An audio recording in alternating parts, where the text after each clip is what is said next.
Saliha?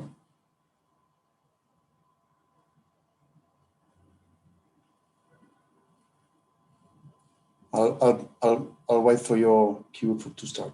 Okay.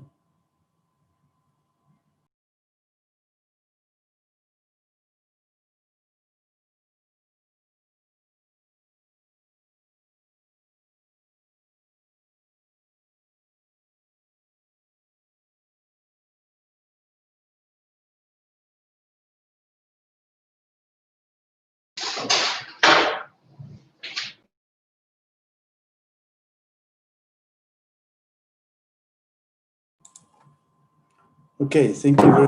Think we're good to start. Good morning, and thank you to the Adaptation Fund and the Adaptation Fund Board for organizing this important event. My name is Julio Cordano. I'm from the Ministry of Foreign Affairs of Chile and head negotiator for COP25 presidency for Chile. It's really an honor to open this Adaptation Fund contributor dialogue for ambition in adaptation finance. And it's also an honor to co-moderate again with my good friend, Archie Young from the incoming presidency of COP26 or from the United Kingdom. This event is organized in conjunction with the 2020 Climate Ambition Summit. And I think it's important to acknowledge also that the summit was a big success as it recognized adaptation as a crucial element for ambition. It is also important to mention that the same day that the Climate Ambition Summit was organized, a launch for Race to Resilience happened. And that also sums up or adds up to the different initiatives that were put together in the last months, including a year ago, a call for action on adaptation resilience launch by Egypt, the UK, and others in the UN Climate Summit last September that has already been endorsed and signed by 120 countries or more than that figure by now. So I think the Climate Ambition Summit was an important moment to sign the political will of all parties and contributors to adaptation, and as part of the mitigation, as part of the ambition narrative. So congratulations to the UK, to France, and the UN, and of course Chile is very proud to contribute as an associated partner to that objective. So the goal of today's dialogue is to provide an opportunity for donor government, for recipients and civil society representatives to highlight the work of the Adaptation Fund as a specific element of the UNFCCC climate finance architecture and their ongoing multilateral cooperation with the fund. I think it's important also to mention that the finance agenda in the next few months on our way to COP26 is extremely important for the success of our discussions. And it's important to also to say that this is an opportunity to highlight the importance of adaptation finance and adaptation action as we move forward to the implementation of the Paris Agreement. And speaking about COP26, I would like to, before I move on with the program that we have for this event today, to give the floor to Archie as representative of COP26 incoming presidency. Archie, please, you have the floor. Thank you very much, Julio, and welcome to everybody. As Julio said, I'm Archie Young, UK's lead negotiator for COP26, and I'm very pleased to be here facilitating on behalf of the COP26 incoming presidency. You'll have heard us talk about COP26 needing to be ambitious and inclusive. And when we talk about ambition, we are not just talking about mitigation. It is about ambition on adaptation and on finance. So today's event is very pertinent. As Julio said, this is a good follow-up to the Climate Ambition Summit at the weekend, which showcased ambitious adaptation and finance commitments alongside mitigation plans. And thank you, Julio, and thank you to all of our partners who played such a vital role in making that a success. You will hear more from Anne-Marie Trevelyan, who is our champion for adaptation and resilience shortly, and I will facilitate the second half of this dialogue. So I won't say more now. I will hand back to Julio and simply say that I look forward to the discussion, and as ever, we look forward to working with you all. Thank you.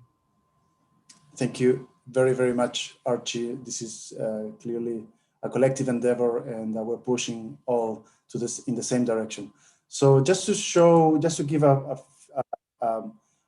graphic view of what we're talking about, I would like to request now, I understand that we have an Adaptation Fund video on the project portfolio and achievements in areas of funding, adaptation action, innovation, and learning. So if I can ask the video to be played now, please.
Thank you very much. Thank you very much for that. I think that really clearly shows how images speak louder than 1,000 words, probably. So with that, I think it's a very good opportunity, a good basis to start our event with some opening remarks. And first of all, I would like to thank again the Adaptation Fund Board. And particularly, I would like to invite the chair of the AF board, Mr. Abila Jibril. I'm sorry if I mispronounced that your surname, but I'll be very happy and honored to give you the floor, please. Okay, thank you, co-host. Our esteemed co-hosts from UK and Chile, ministers, colleagues, distinguished ladies and gentlemen. It is an honor to speak on behalf of the Adaptation Fund at this important event to highlight our crucial work for over more than a decade in serving the Paris Agreement since last year. The 5th anniversary of the Paris Agreements and the Climate Ambition Summits are pivotal moments for advancing climate change adaptation. The Adaptation Fund is proud to report that tangible action from its portfolio has supported countries build long-term resilience in many ways. Since its creation in 2001 and launched in 2007, the Adaptation Fund has been delivering effective programs to the most vulnerable with nearly $800 million portfolio covering over 100 countries so far. There is no doubt that the fund plays a crucial role in climate finance. As we culminate a 10-year amid a global pandemic, the fund concrete work on the ground is more important than ever. It has grown to 115 projects, serving more than 100 countries and 27 million total beneficiaries. Many projects are creating scalable models while building country ownership through our pioneering direct access modality. We see many projects adapting directly to help vulnerable communities build resilience amid COVID-19. Women self-help groups in India made thousands of masks for isolated villages. Families are safely planted trees in Honduras to restore ecosystems. Farmers improve food security in Ghana, and villages receive direct water access in Laopedia. The fund is making a positive difference. Projects are building resilience beyond the climate change threats, including, among others, health, environmental, and economic risk. The fund is continuously breaking new ground. This year, we launched local funding windows to offer new grants to countries to scale up effective projects, foster innovation among diverse stakeholders, and share knowledge to advance adaptation practice on the ground, all to enable transformational impacts. These new facilities are offered to countries beyond our regular project to help address the urgency and scale of climate change and high demand for our work. Several of these new action, innovation, and learning projects have already been awarded. We are scaling up water management practice in Rwanda, improving urban water security during drought in Chile, and sharing best coastal management practices from Senegal.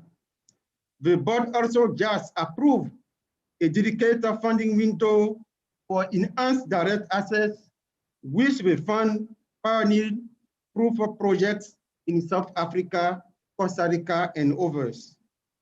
A fund hallmarks is empowering the most vulnerable groups, including women, youth, and indigenous communities. It promotes human rights, biodiversity, and transparency. The fund has grown to 32 national implementing entities through direct access, half in small island developing states or lesser developing countries. Several were accredited under a streamlined process for smaller entities, which opens doors to climate finance to especially vulnerable nations. Often, the fund's projects are the first adaptation action in countries, creating scalable models. At least 8 fund projects have later been scaled up or replicated by other funds. Through our tangible projects, new funding window, and building national capacity via direct access, we are effectively serving the Paris Agreement. We began formally serving the agreement 2 years ago and reconfirmed our institutional announcements. But the fund will need to increase funding to maintain pace with high demand. Facing record highs in new proposals and an active pipeline of $280 million US, the board increased our 2020 resources mobilization target to $120 million US. Last year, the fund received a record 11 pledges from regional and national governments in our first multi-year pledge. I sincerely thank all who have contributed to the fund and those who are making new pledges. It is money well spent and will help reach more vulnerable communities with urgently needed adaptation solutions on the ground. I thank you. Thank you very much for also for giving us this very impressive wrap up of the level of activities that the Adaptation Fund is implementing at the moment, and I think it's quite impressive to see how it's been expanding, both in the level of funding mobilized, but also in the number of projects and how they are making a difference on the ground. So thank you very much, Ibila, for those very important opening remarks, and that really sets the scene for the conversation that we will have right now. So continue with the opening remarks. I have the pleasure now to announce a video that we also have from the COP25 president, Ms. Carolina Schmidt, from that's also the Minister of Environment of Chile. Do we have the video, please?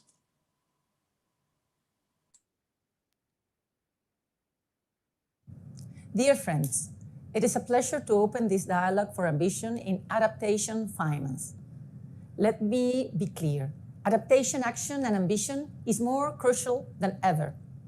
We have seen the increased number and the intensity of climate-related disasters everywhere. Devastating effects of an historical hurricane season in the Caribbean, as well as floods and droughts, show that climate change is more real than ever. In Chile, we are living a decade of drought, and every summer the fires destroy our forests. It is crucial that the international community reacts on time and on the scale needed to improve our resilience and our adaptive capacity to face these challenges. In COP25, Chile organized for the first time a ministerial dialogue on adaptation. This showed that adaptation is an urgent need due to the consequences of climate change. It is also a political priority, especially for the developing countries that have limited capacities to ensure the resilience of their territories and their most vulnerable populations. Funding for adaptation is increasingly becoming a centerpiece in our multilateral efforts. The Adaptation Fund is a key component of the financial architecture of the Paris Agreement. Today, 5 years after its adoption, it is crucial that we work to make it stronger. Of course, the Adaptation Fund cannot provide by itself all the solutions, but it has proven to be a leading example of an efficient mechanism that can provide funding for good projects that can make a difference at a local level. Last week, Chile presented a complete map of our territory where all the climate risks are described. The outcome is a staggering outlook of the massive effort we need to make to protect local communities and our territories from the vulnerabilities associated to future climate scenarios. Last Saturday, in the Climate Summit, Chile and UK high-level climate champions launched the Race to Resilience, aimed to catalyze action from non-state actors to help make 4 billion people from vulnerable groups and communities more climate resilient by 2030. The mobilization of resources through the Adaptation Fund contributes to robustness, predictability, and credibility of the funding mechanism of the Convention and the Paris Agreement. Our invitation is to build from the good examples that the Adaptation Fund can present out of its more than 100 concrete projects and direct access provide to developing countries. Thank you.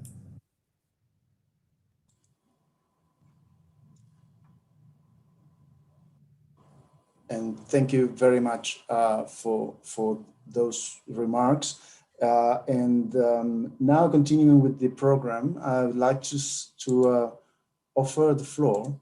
We have another video from Her Excellency Miss Anne-Marie Trevelyan, who is COP26 Adaptation and Resilience Champion that was recently appointed by the UK incoming presidency of COP26. So, which is also a very important signal that the UK has given to adaptation and resilience as we move forward to COP26 in Glasgow, and an intrinsic part of any success that we are preparing for Glasgow. So May I ask for the video to be played, please, now?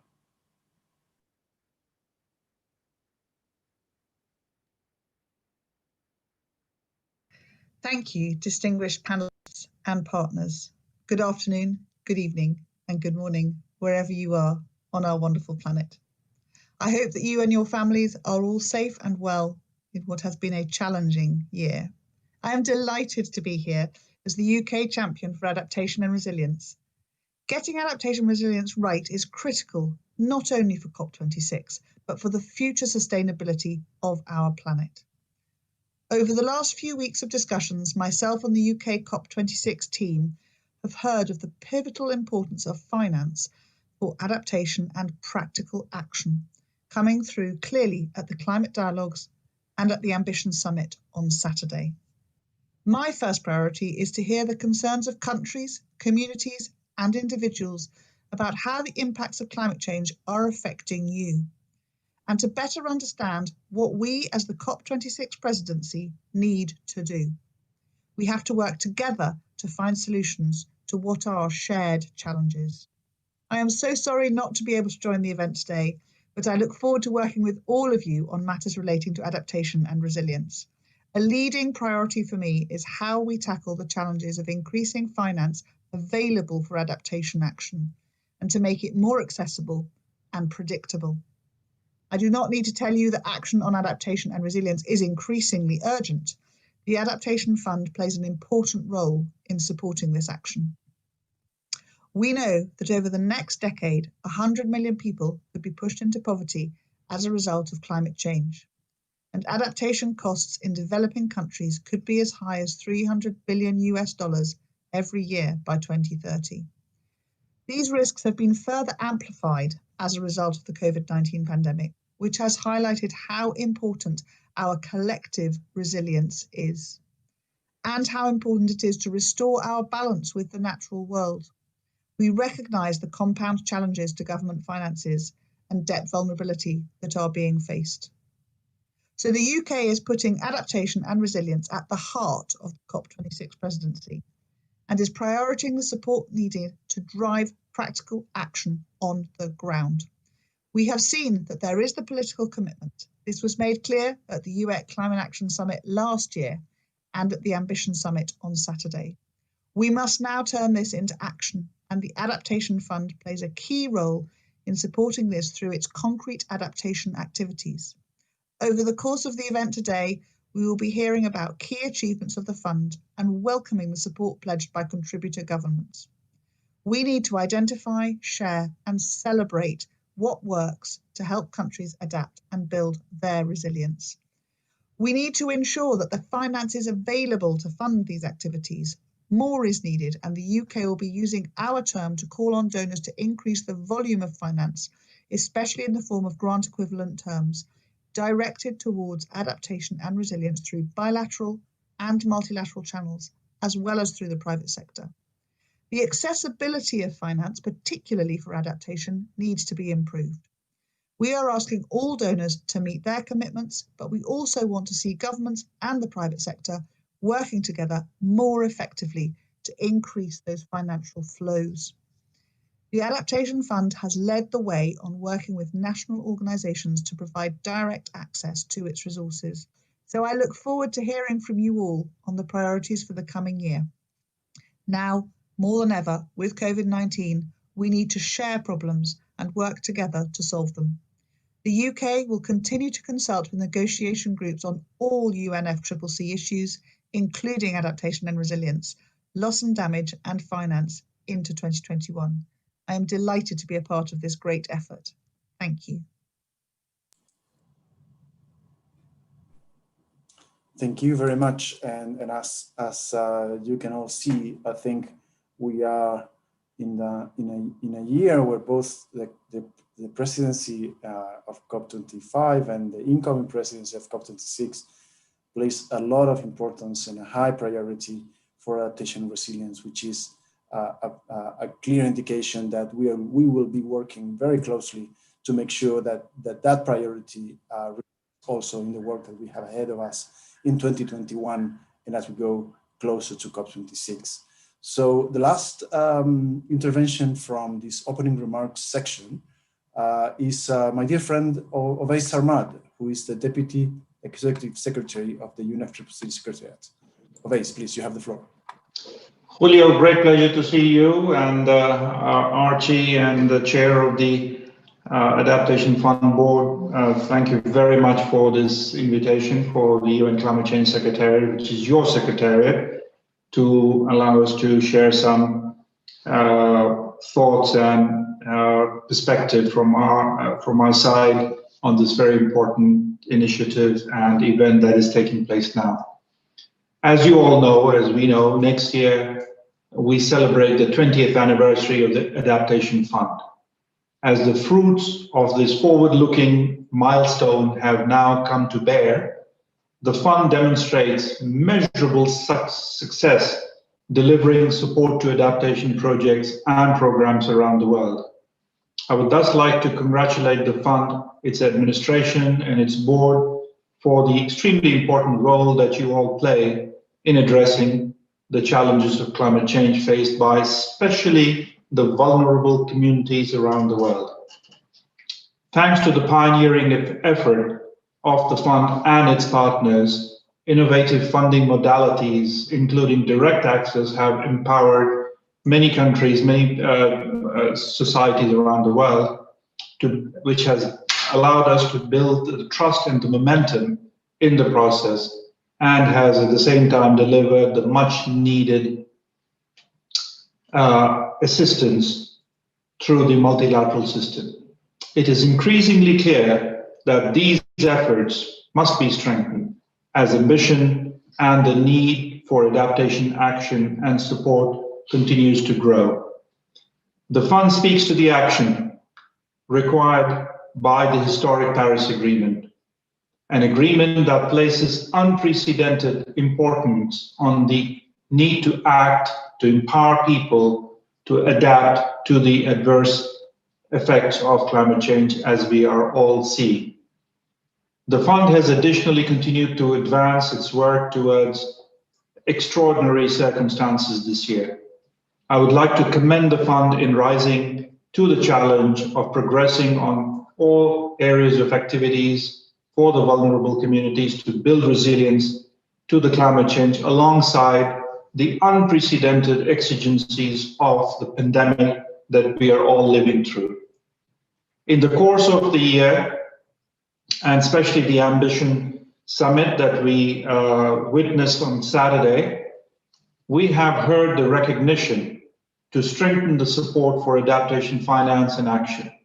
Today's event builds on that important signal and advances the support to the fund. I'm also very pleased to note that support to the fund responds to the recent elevated resource mobilization target approved by the board, and we would like to thank the board for that.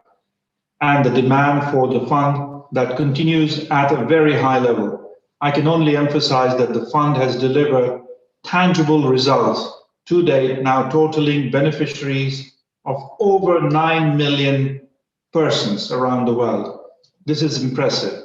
With that in mind, I would like to thank all of you for your contributions and efforts in the work of the Adaptation Fund.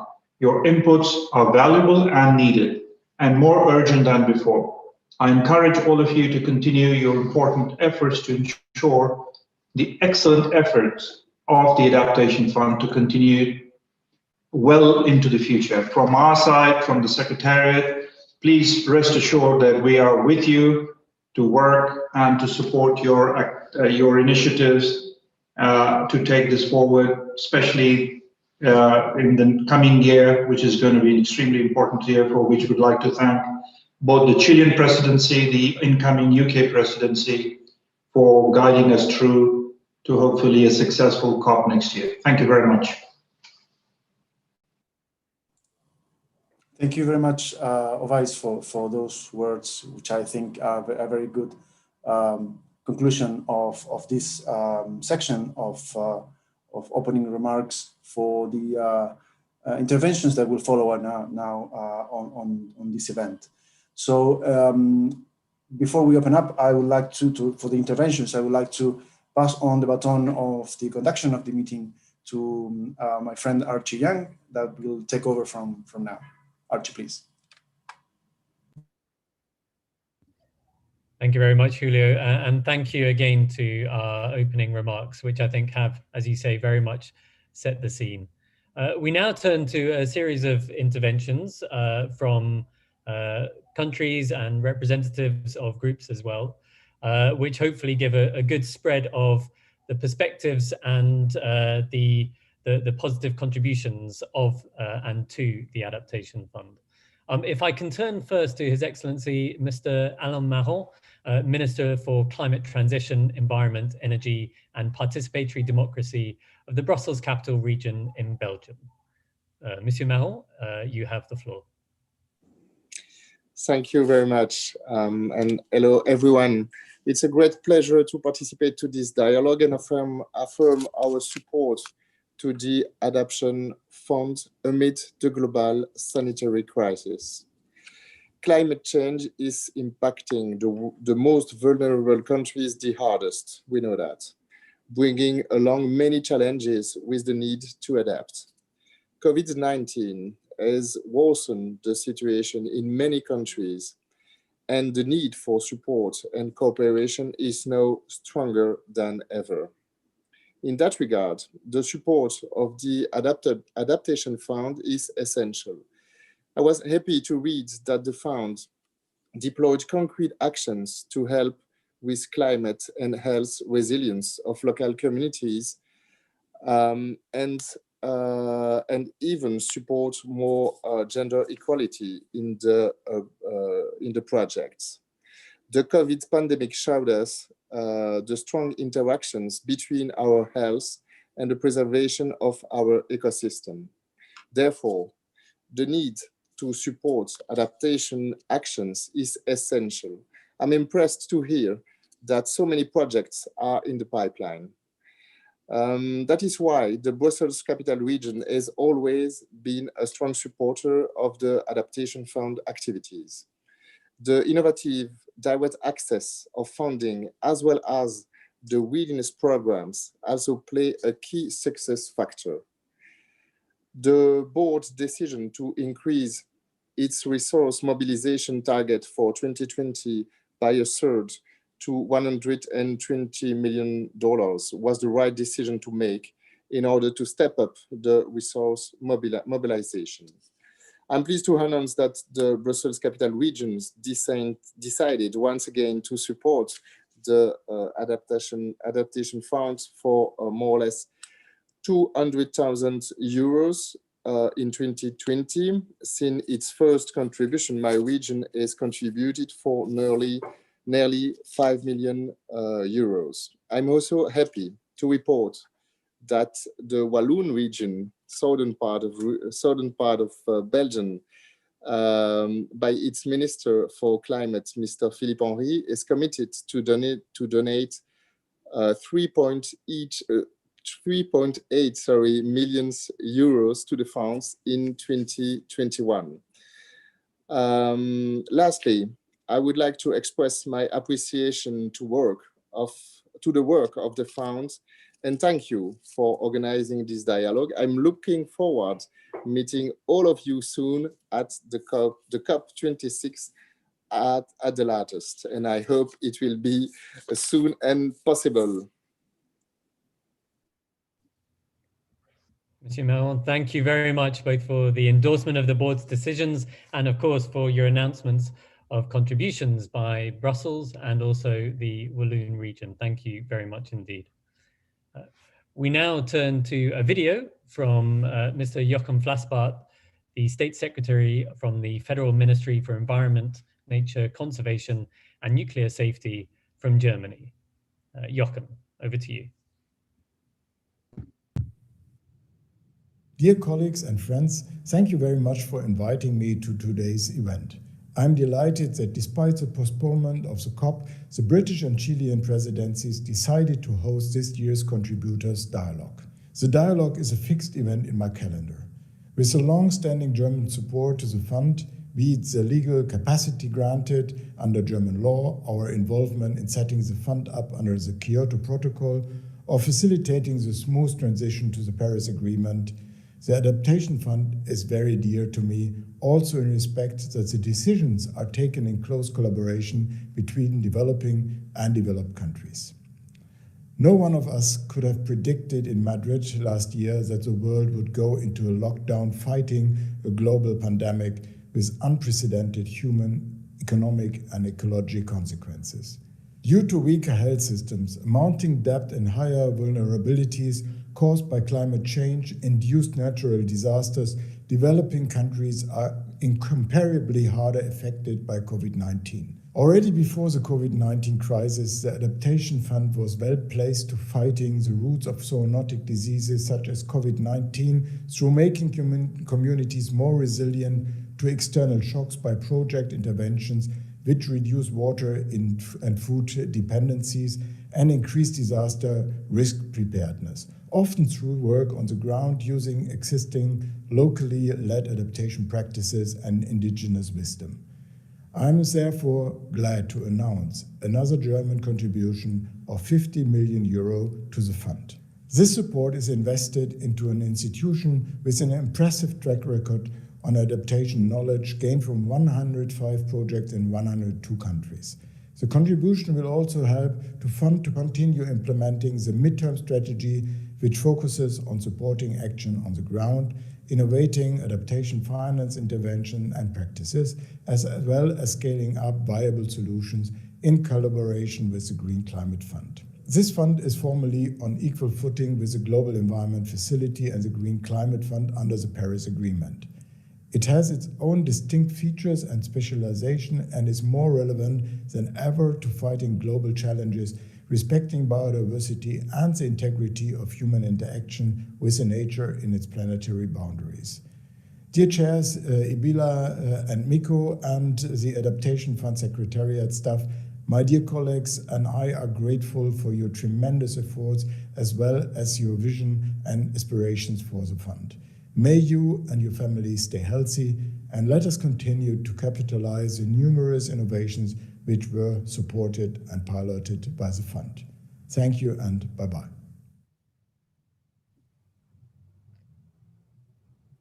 Thank you, Jochen. Very helpful to trace through some of the history of the fund and how it can confront the current twin challenges of COVID and climate change.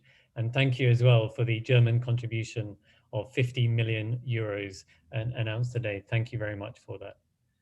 We now turn to Sweden, to Mr. Per Olsen Fritt, the State Secretary for the Ministry of International Development Cooperation from Sweden. You have the floor. Thank you very much, Excellencies, ladies and gentlemen. Unless we don't take action both on climate mitigation and adaptation simultaneously, and with a systematic approach, we will not be able to build back better and greener, and we won't prevent the devastating impact that climate change has on food insecurity, on livelihoods, migration, and conflicts around the world today. Those most exposed to climate change are already among the most vulnerable.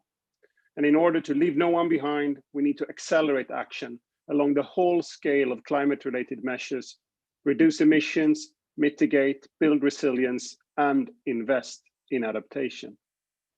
In the light of the COVID-19 pandemic and the growing demand for climate adaptation support, the time has never been more appropriate for former and new donors to the Adaptation Fund to step forward and support generously to a fund that is supporting the developing country's own capacity to build resilience against climate change. The Adaptation Fund board recently set a resource mobilization target of $120 million for the year 2021 and 2022, respectively. It represents an increase of more than 30% compared with the earlier targets. It's an ambitious target, given the current economic situation and the resource constraints due to the pandemic. But at the same time, it is very much needed in view of the increased demands. The current parallel crisis that we're witnessing in the world today with climate change, this pandemic and its socioeconomic consequences, collapsed value chains and growing challenges for private investments, it's indeed a reason for a collective concern. But we cannot afford to see this, to see this also as an opportunity to build back better and greener, to deliver on the decade of action, to mobilize and build a world more equal, more gender equal, more sustainable, more resilient. And we believe that the Adaptation Fund is very well positioned. It's performing well, and it's been innovative in its support and its request from and appreciated by developing countries. It is important that the fund supports developing countries' own capacity building through its direct access modality to adapt to a changing climate.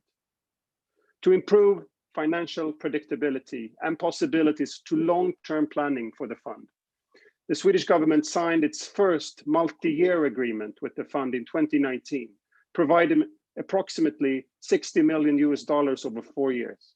And we strongly encourage other donors to follow suit. We note with appreciation from interventions here today, many countries' readiness to step up. Flexible, multi-year funding will be key in order to meet today's and tomorrow's challenges, and challenges we have no choice but to overcome. Thank you very much. State Secretary Frith, thank you very much for your remarks. Thank you for the very clear articulation of the urgency of action and the opportunity we face, and also for the predictability of Sweden's multi-year contribution, around $60 million over 4 years. We now turn to Mr. Sonam Punchawangdi, Chair of the Least Developed Countries Group from Bhutan.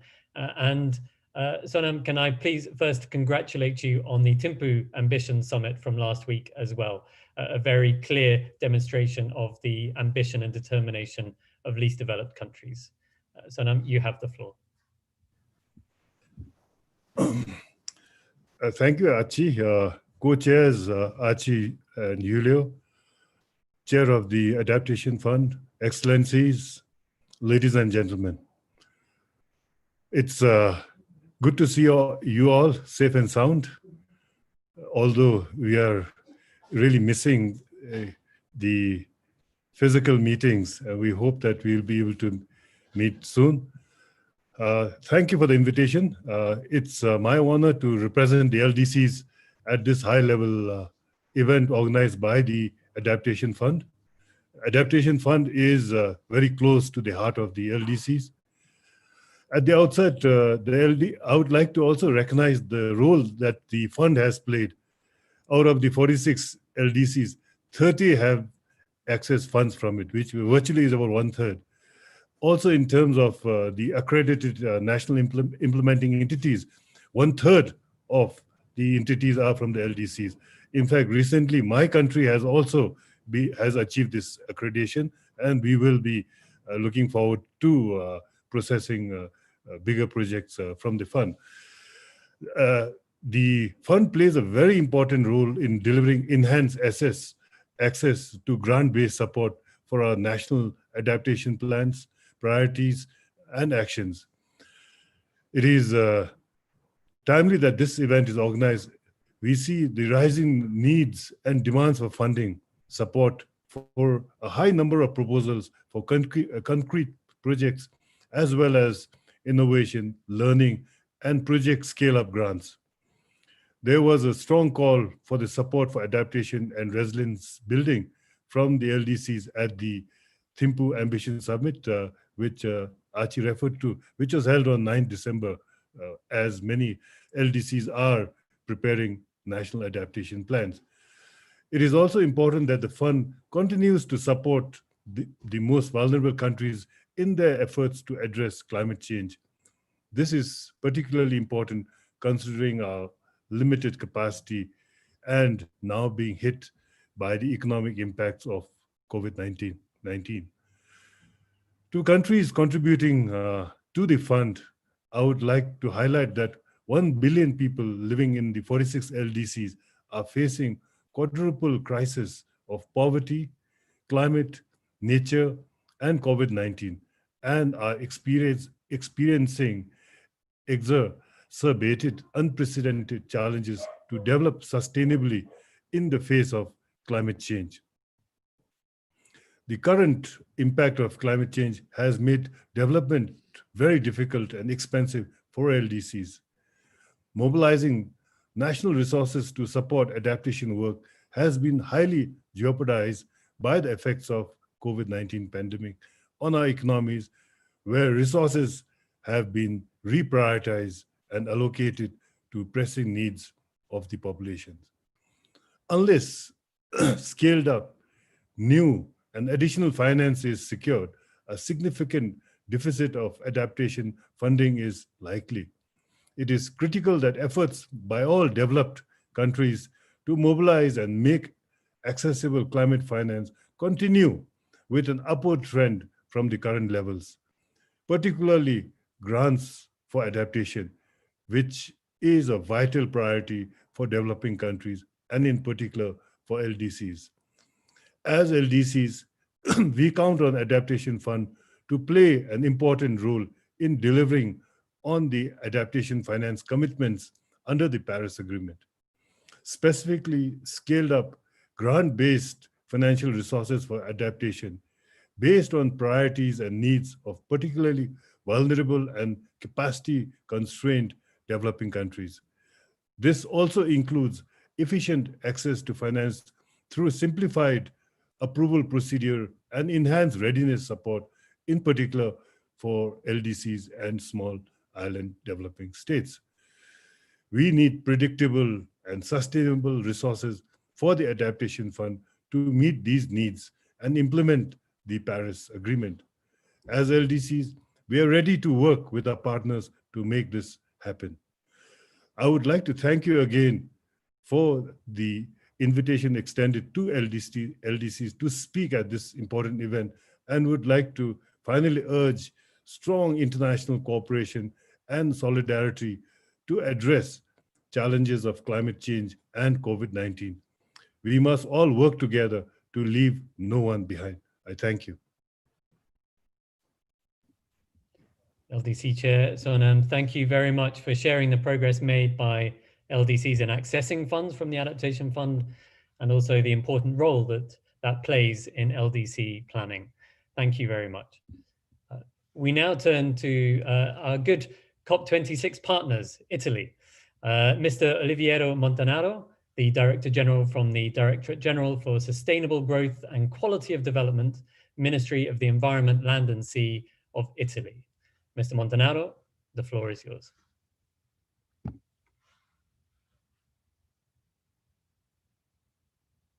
I think you might still be on mute, Mr. Montanaro.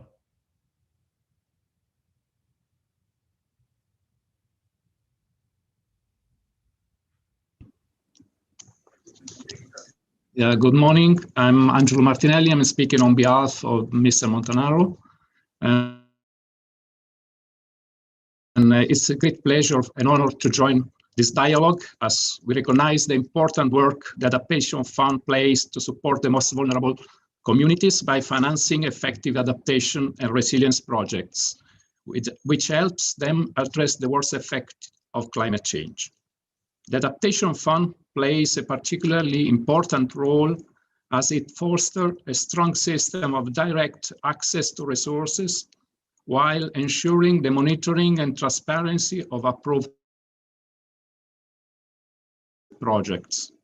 We find that this direct and innovative relationships between the fund and the beneficiary community is of extreme value, as it increases the ownership of the action among the beneficiary countries, which themselves become implementing agency. Since 2015, Italy has contributed financially to the Adaptation Fund with 21 million. Last Saturday, December 12, the Italian First Minister Giuseppe Conte further committed Italy to provide 30 million to the Adaptation Fund, bringing the total contribution to 51 million to the Adaptation Fund.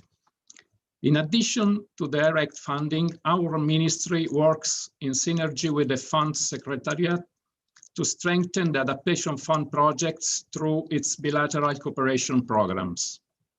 In the context, we have financed a bilateral cooperation with the Ministry of Environment Environment, Forest and Climate Change of Ethiopia. The ministry has allocated additional $4.2 million to the 3-year climate smart integrated rural development project in the pastoralist area of Ethiopia. This initiative integrates the Adaptation Fund Climate Smart Integrated Rural Development Project, whose objective is to promote the adaptation of rural population to climate change through an integrated approach to the management of water, agriculture, and natural resources. Thanks to this support, the activities will be extended to further 4 areas located in the regions of Afar and Somali, benefiting about 34,000 inhabitants distributed in these areas. The Adaptation Fund creates tangible positive results on the ground, focusing on adaptation and strengthening capacity in developing countries for all climate finance mechanisms. And it has demonstrated the effectiveness of a global financial mechanism. The Adaptation Fund is helping vulnerable communities to build broader resilience against environmental, health, and economic risk. This approach has allowed projects to further adapt directly to help with the COVID-19 crisis. Is it the first climate fund who approved new projects during pandemic through a virtual decision-making process and offers added online trainings, webinars, and case studies. For all above, we committed to continue our collaboration and continues to champion the role of the Adaptation Fund. Thank you. Mr. Martinelli, thank you very much for your affirmation of the impact of the fund, and also thank you for the new 30 million contribution from Italy as announced by Prime Minister Conte as well. We now turn to Ms. Valvanera Ulargui, Director General of the Spanish Office for Climate Change in the Ministry for the Ecological Transition and Demographic Challenge in Spain.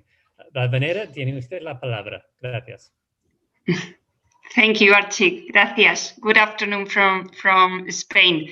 Nice to see you all and to participate in this contributor dialogue. I would like to take this opportunity to highlight all the effort that the fund has been made this difficult year and that have allowed us to continue with the fund's activity and its mandate. It's really amazing.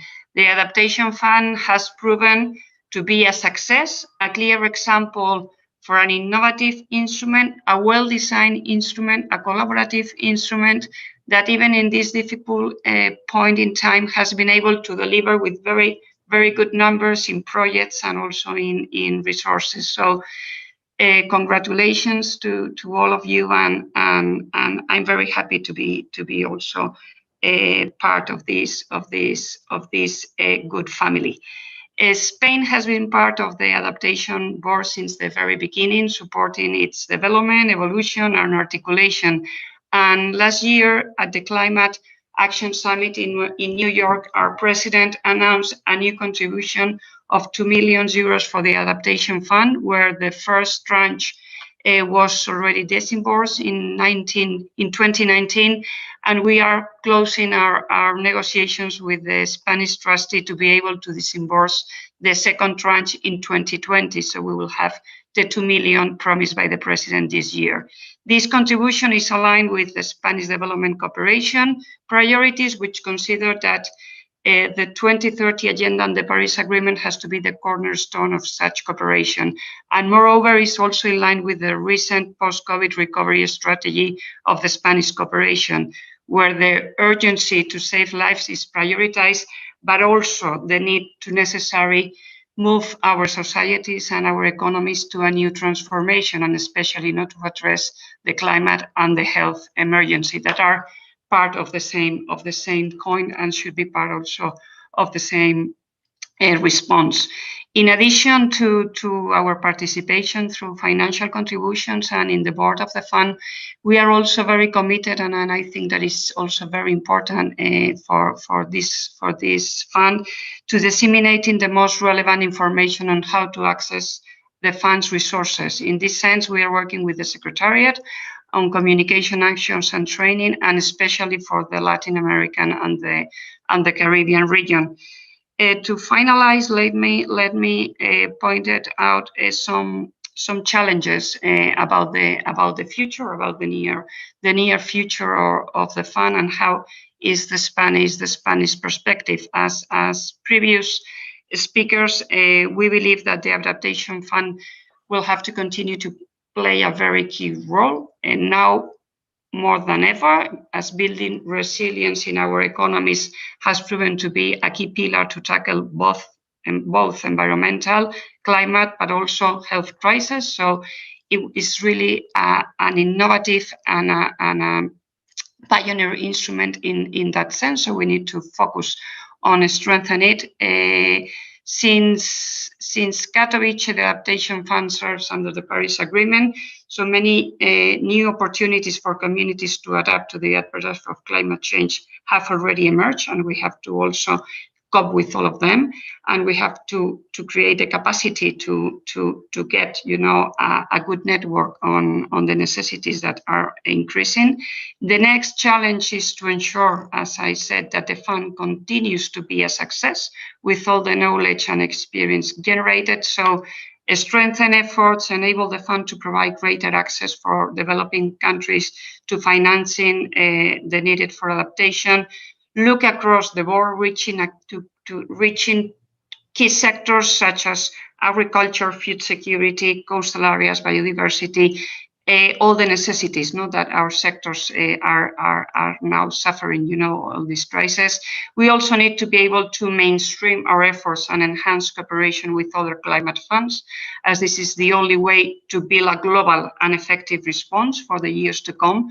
And finally, the outstanding question of how to use the fund in a more comprehensive way that considers the new regime that the Paris Agreement brings to us. So we need to work together to be able to address eligibility requirements. So party to the Paris Agreement can also be part of that. So all the best, happy to be part of that. And we have to respond to this challenge with all the knowledge that we have already generated. Thank you very much. Thank you, Marianela. We really appreciate your remarks on, I think, the first point you made on the continued delivery despite the challenges of this year. Very important that we recognize that. Also, your assessment of the areas where more work needs to be done. And thank you for your contribution and also for your work in facilitating access.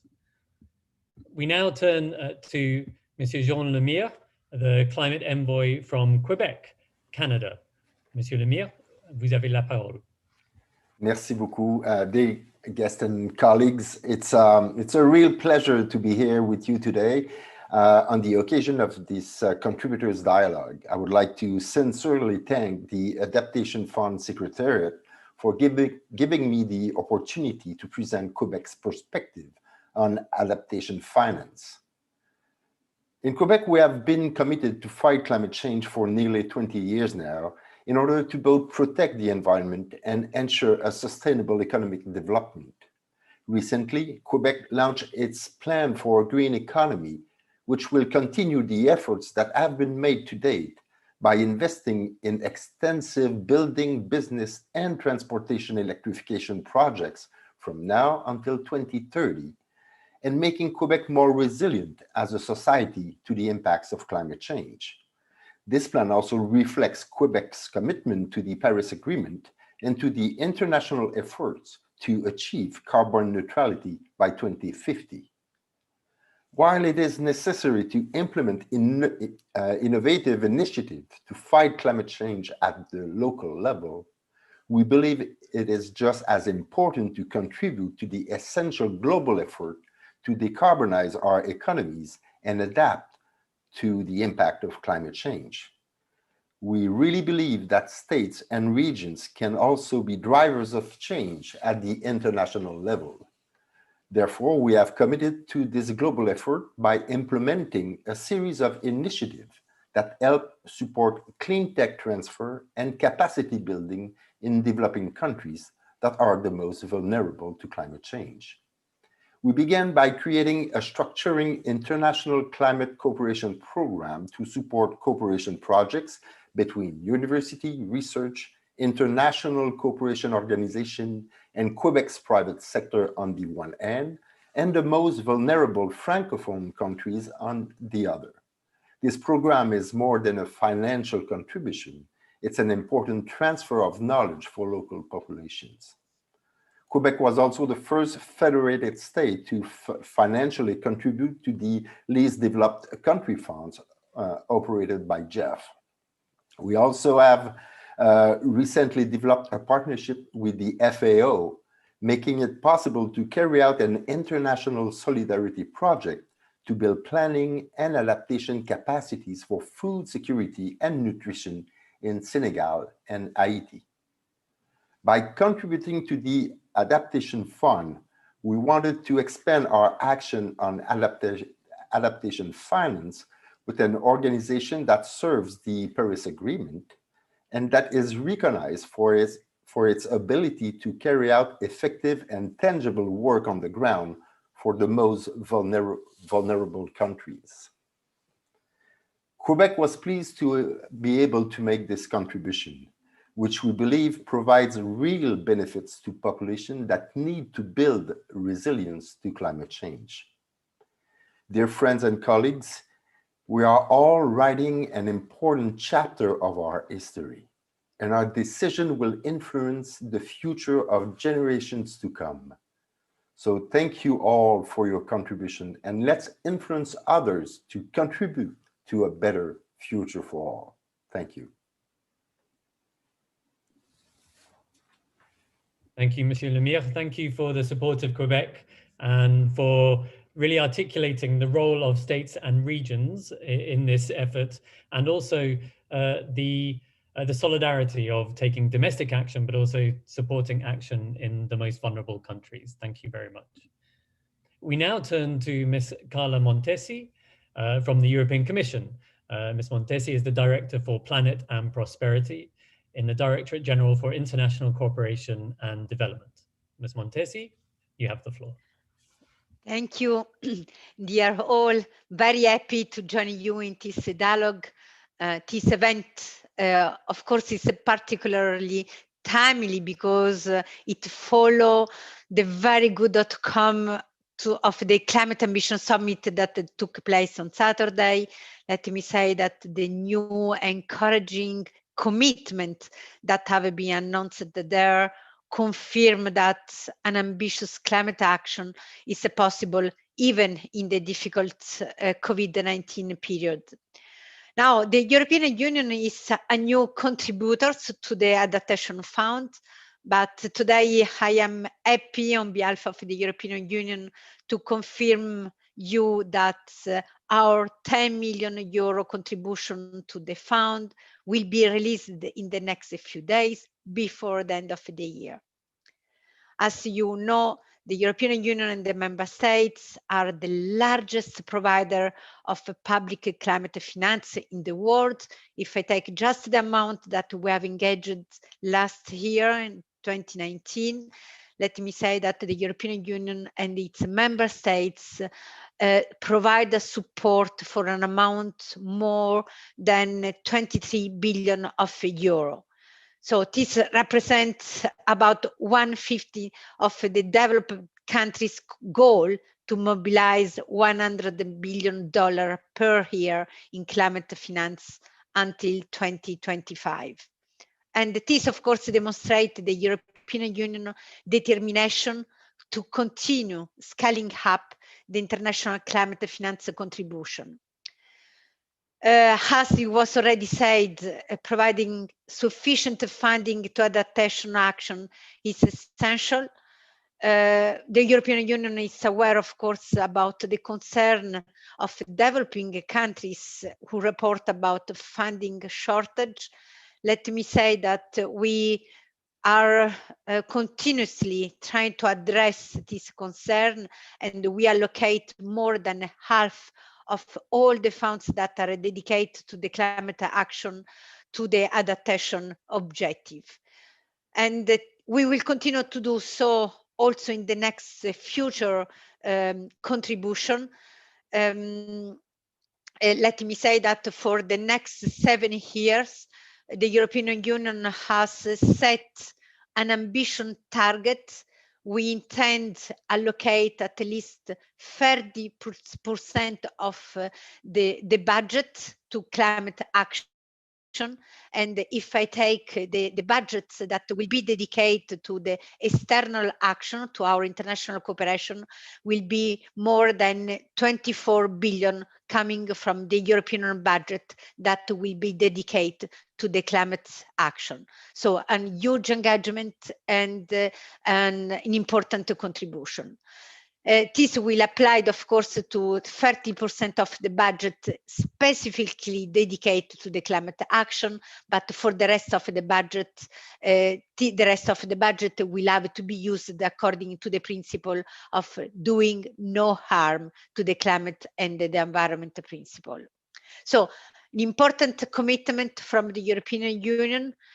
Our future intervention will dedicate particularly to make progress towards climate objective, clear climate objective, and to contribute to the international climate commitment that our partner countries have subscribed in the context of the Paris Agreement. And of course, we want to join all you in the preparation of COP26 and arriving with important written engagement to this important event that we have in front of us.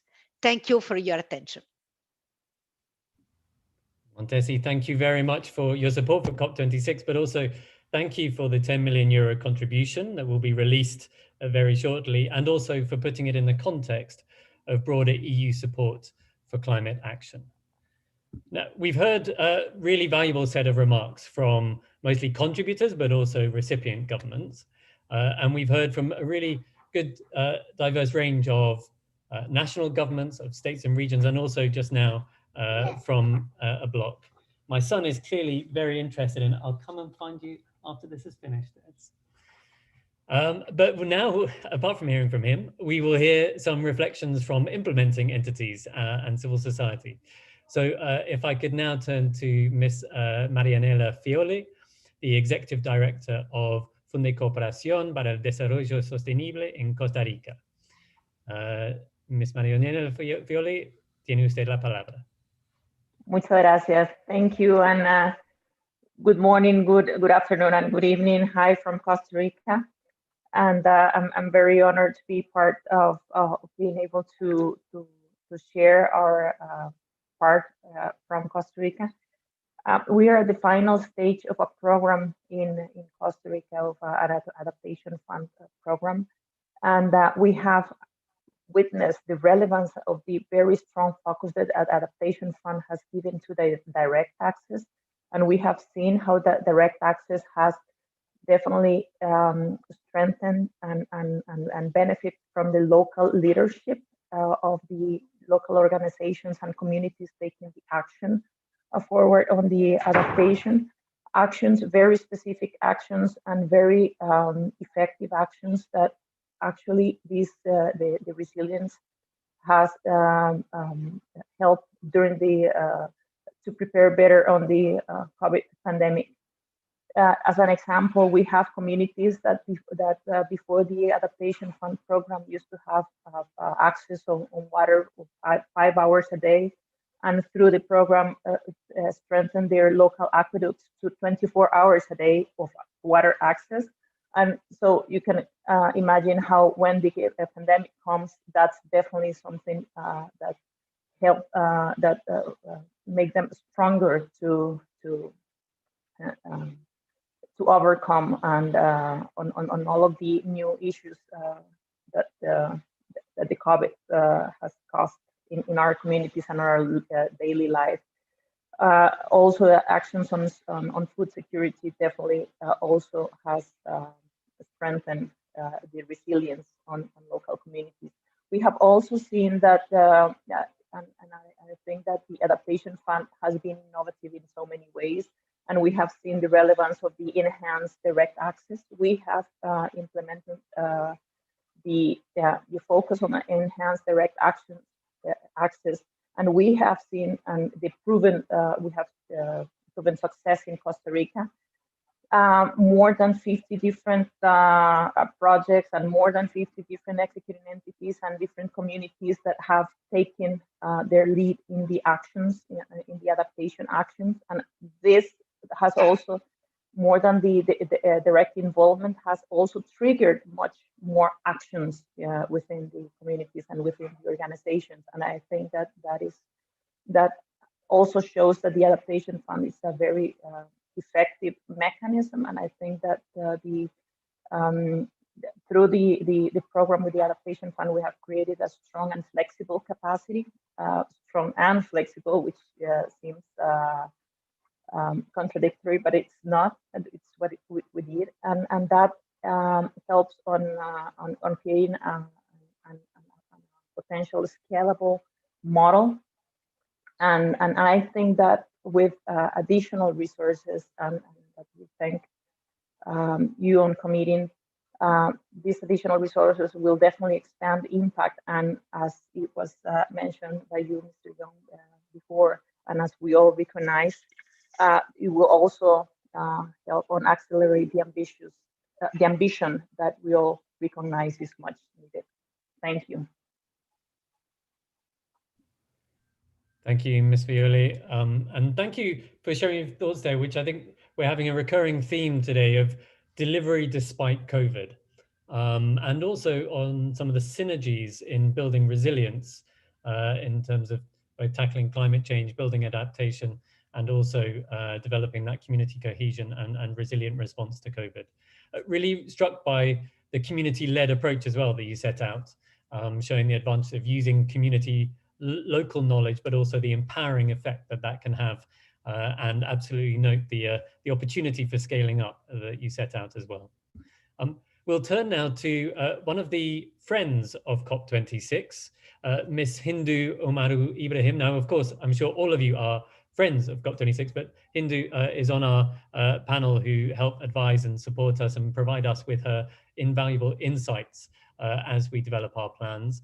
Hindu is the coordinator of the Association of Peel Women and Autochthonous Peoples of Chad, representing an indigenous people's perspective. Hindu, you have the floor.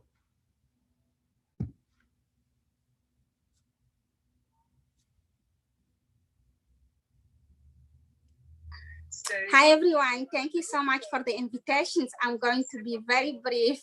Thank you, Ashim, for this introduction as friend of the COP26 presidency. I am representing the indigenous peoples and also very happy to be friend of the COP presidency, of course. Firstly, we make 5 years after the Paris Agreement's adoptions. So this is yay, but we still need an action. This is another way to see. So that's how indigenous peoples are also seeing the Adaptation Fund to be one of the action and one of the delivery of the action for the climate adaptation and mitigation. As I'm coming from indigenous communities, we always using our traditional knowledge at the local level. We are the most impacted, and we are the one who are building the solutions to fight against climate change without any technology or science. So that's why having the finance that going to the fasting and adaptations and mitigation to the communities are really very important for us, especially coming from developing countries where there is needs. Marianela explained it very well how health and how needed of action can help the fasting all the climate adaptation at the local level. And that's exactly how indigenous peoples also are seeing it. So we are looking forward that the Adaptation Fund be a match and implementing entity at the local level for the indigenous communities to have the way of resilience. You know, this year we get a lot of flood in the Sahel regions. I think many of you know already how we are facing the food insecurity, how COVID come and add all the existing vulnerability to make it more vulnerable. However, we are ready to build any partnership with the Adaptation Fund to see how we can give our knowledge through the local communities and indigenous people platform, through the national adaptation plan and program at the national level, and through the organization that we are leading as indigenous peoples. So that's the three ways we are seeing how we can partnering and how the adaptation fund can come on it. But we also know countries need to come back and invest money in the adaptation.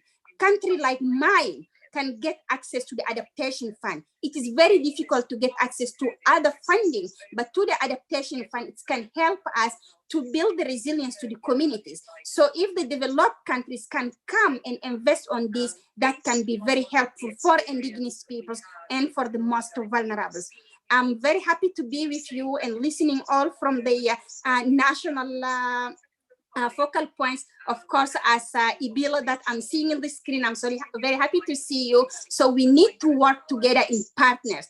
And this is one of the objectives of the COP26, to invest on adaptation resilience and to include everyone in it in a partnership. So we need finance and we need indigenous peoples to come all together to work on this one. Thank you so much again for the invitation. I'm so happy to be with you all.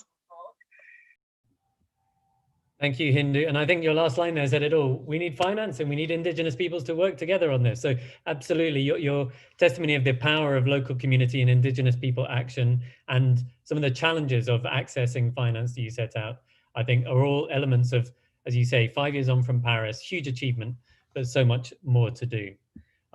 We now turn to our final speaker of reflections. And this is Ms. Ellen Lorimer, who is project manager of the Indigo Development and Change from South Africa, also part of the Adaptation Fund NGO network, representing a perspective from civil society. Ms. Lorimer, you have the floor. Thank you very much. As you mentioned, I'm joining you from South Africa, where we're a core partner of the Adaptation Fund NGO network, which is has a membership of over 250 civil society organizations, largely from the global south. And our aim is to support those most vulnerable to climate change and ensure that they benefit from this fund. Next slide, please. Thank you. Next slide.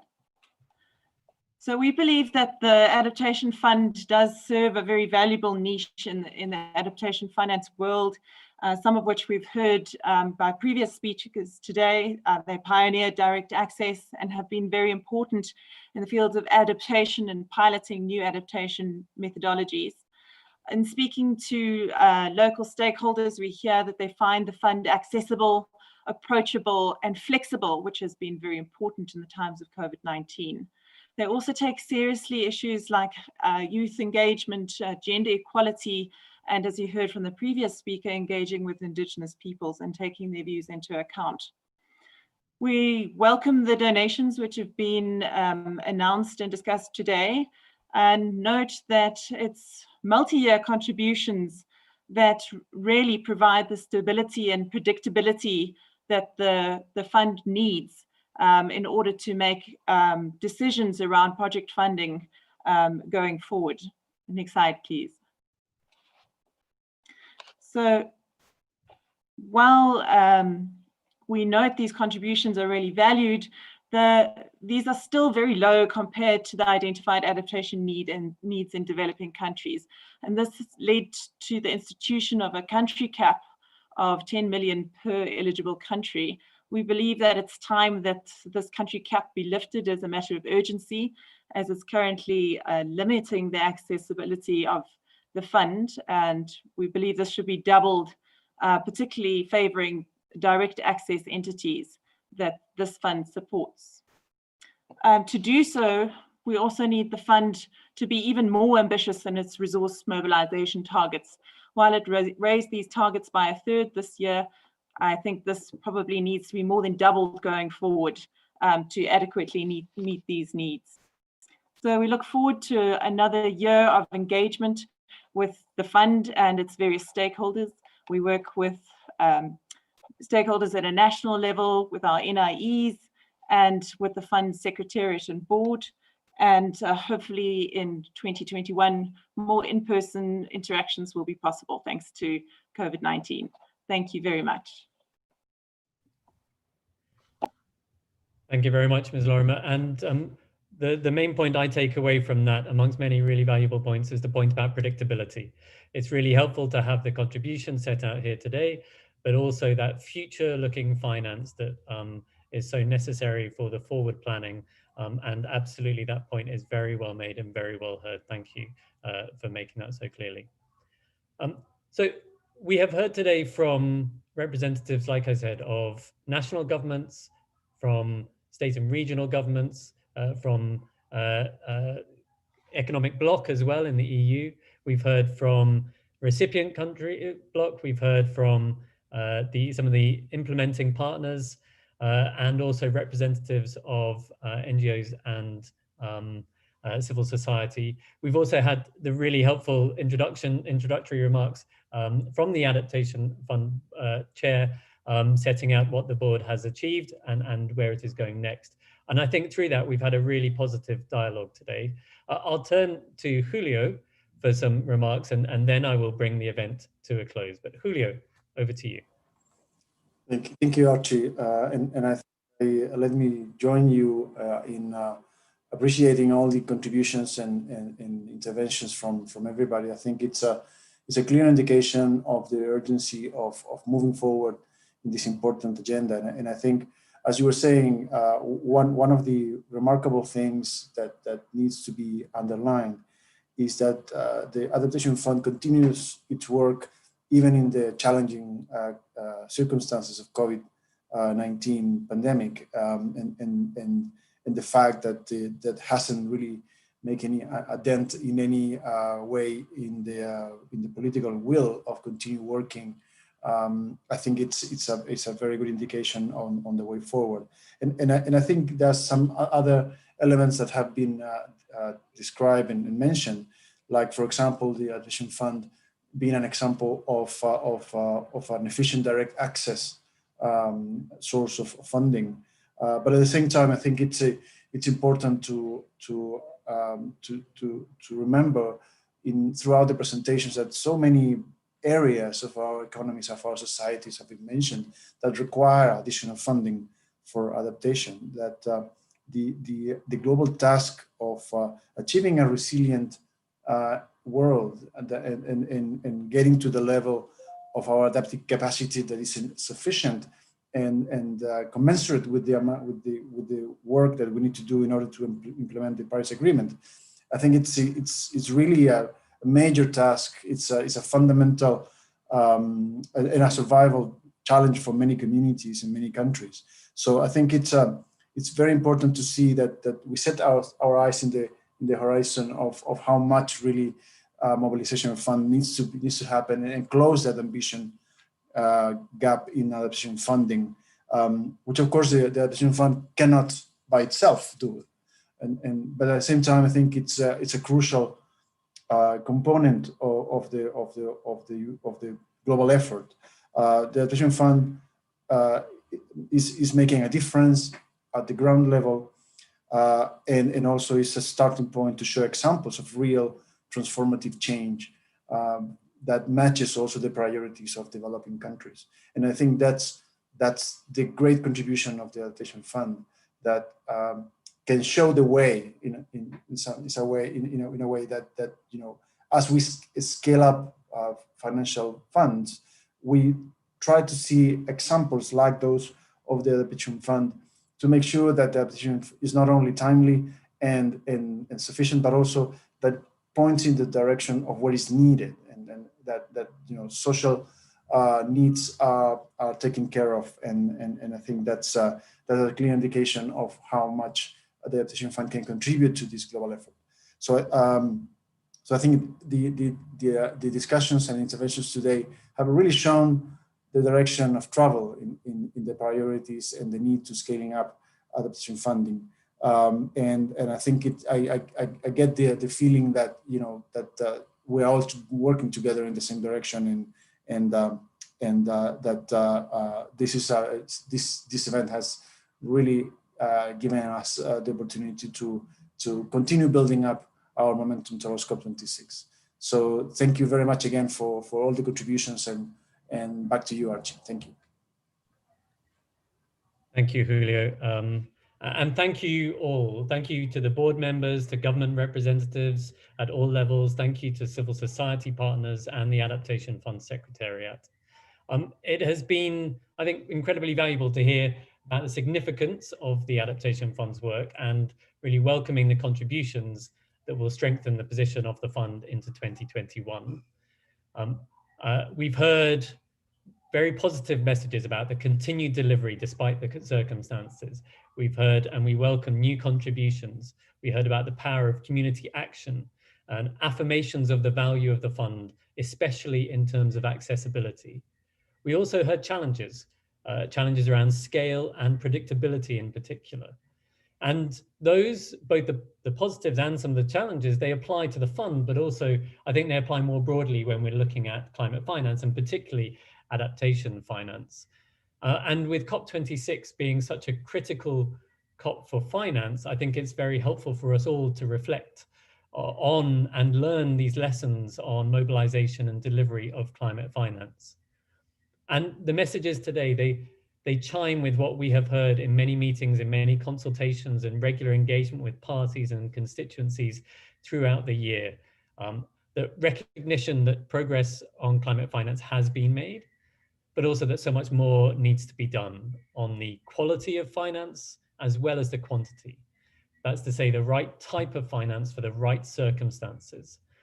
Finance for adaptation and resilience, the amount of finance provided through grants versus loans, and the importance of public finance mobilizing more private finance. Now, we are committed to facilitating discussions to make progress on all UNFCCC issues, also to drive top-level political and practical action through other fora. Our work on campaigns, and we have a campaign on finance and also a campaign on adaptation and resilience, we see as being very much complementary to the work of institutions such as this and the UNFCCC program. That is not to replace the valuable work of existing funds, nor to recuse or in any way try to distract attention from the real importance of public finance, but a recognition of the requirement on all of us to do all that we can to scale up the finance, particularly for adaptation and resilience, so that it can reach those who need it fastest. And the Adaptation Fund is such a key actor in all of those areas, and we've heard about it today, and thank you again for your time, thank you for your contributions. It feels fitting that with such an important COP for finance next year that we will also be celebrating the 20-year anniversary of the Adaptation Fund. And on that note, thank you again, distinguished delegates, for making yourselves available. Thank you for your contributions. Thank you for the discussion, and I look forward to working with you all in this constructive, inclusive spirit in the run-up to COP26 and beyond. Thank you.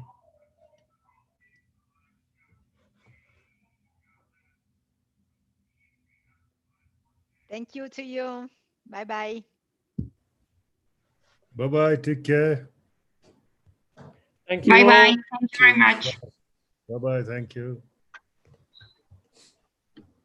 Thank you, Julio, once again, as ever. Thank you. See you next time. Thank you. Thank you.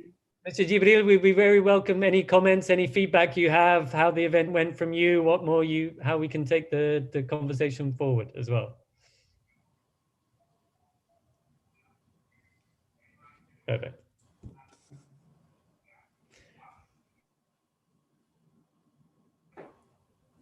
Thank you.